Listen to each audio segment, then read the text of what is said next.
The Mercedes-Benz showroom glowed under soft white lights, every surface polished to perfection. Reflections danced across the marble floor, bouncing off chrome trims and glass walls that separated luxury from the ordinary world outside. This was a place where money spoke quietly and confidence walked tall. Near the entrance stood Marcus Johnson, motionless, his worn jacket hanging loosely on his thin frame. The fabric was faded, his shoes scuffed, his backpack old and heavy with memories rather than belongings. He hesitated, feeling the weight of curious glances and silent judgments pressing against him before he had even spoken. A salesman finally broke the silence, his tone sharp and dismissive. "Sir, you need to leave now." The words echoed louder than intended. Marcus looked up slowly, gathering what little strength he had left. "I'd like to buy a car," he said. The response was immediate. Brandon laughed, loud and unapologetic, turning toward the other salespeople as if he'd just been gifted a joke. "Did you hear that?" he said, still laughing. "He wants to buy a car." Then he faced Marcus again, his smile cruel. "This is Mercedes-Benz, not a homeless shelter." The atmosphere shifted instantly. Other customers stepped back, some out of discomfort, others out of fear of association. A few pulled out their phones, sensing a moment worth recording. One woman leaned toward another and whispered, "Security should handle this." Marcus felt his chest tighten. His hands began to shake, but he refused to look down. "I have money," he said quietly, his voice steady despite his trembling fingers. Brandon scoffed. "Sure you do," he sneered, then raised his voice. "Mike, escort this man out before he bothers our real customers." The security guard began walking over, hesitant but obedient.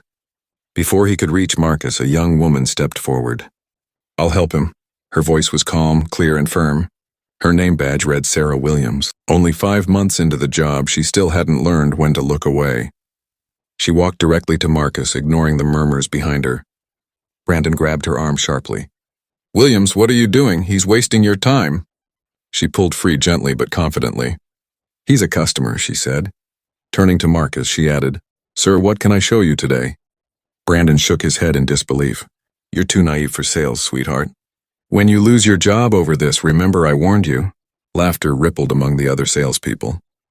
Someone muttered, "She'll be gone by Monday." Sarah didn't respond. She simply guided Marcus across the showroom, past staring eyes and quiet judgment, stopping beside a black Mercedes S-Class.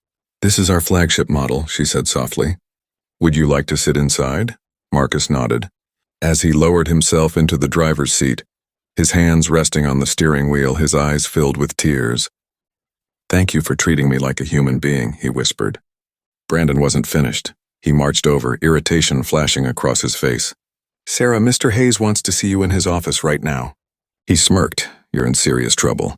Sarah's face drained of color. She glanced at Marcus, guilt heavy in her eyes. "I'm sorry, I have to," she said before turning away. "Sarah Williams." The voice cut through the room, strong and commanding. Everyone turned. Robert Hayes, the owner of the dealership, stood at the door of his office. His face had gone completely white. The confident businessman now looked shaken, almost fragile. He walked slowly toward Marcus, each step careful, as if afraid the moment would vanish. "Marcus?" he asked softly. "Marcus Johnson?"